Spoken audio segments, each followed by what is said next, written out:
Happy Sunday everyone! Off day na naman ang kunyang. So ayan, nandito tayo sa labas ngayon.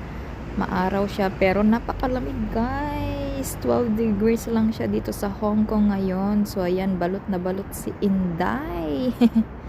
So ayan no, mag-video muna tayo para sa ating vlog. So ayan guys, good morning. Good morning everyone. It's 9 o'clock na at kalalabas pa lang natin dito sa building. So ayan, bago natin i-meet ang ating mga friendly. So ganito ang buhay sa Hong Kong, buhay OFW.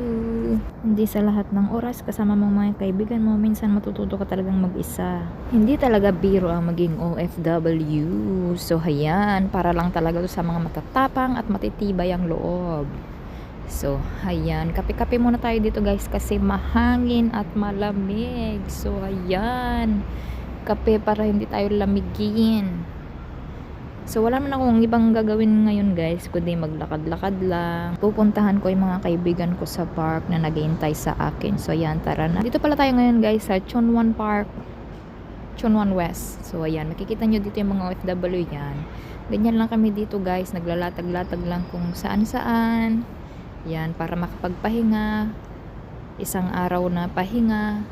Tapos, Monday hanggang Sabado na puro trabaho talaga guys. So, yan. Nandito na tayo sa market. Chun Wan Market na ito guys. Papunta ko ngayon dito sa park.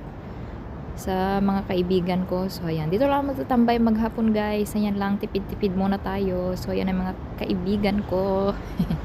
Picture na tayo guys kasi uuwi na naman ang kunyang. Pagkatapos nyan work mode na naman hanggang Sabado. So yan, enjoy life lang dito sa Hong Kong. Yan, ganyan talaga ang buhay, laban para sa pamilya. So yan lang guys. Yan, so tapos na naman nga ang isang araw na pahinga. Ayan, so picture muna. Yan ang kasiyahan namin dito. Minsan lang magkasama-sama sa isang linggo. So ayan, sulitin natin guys.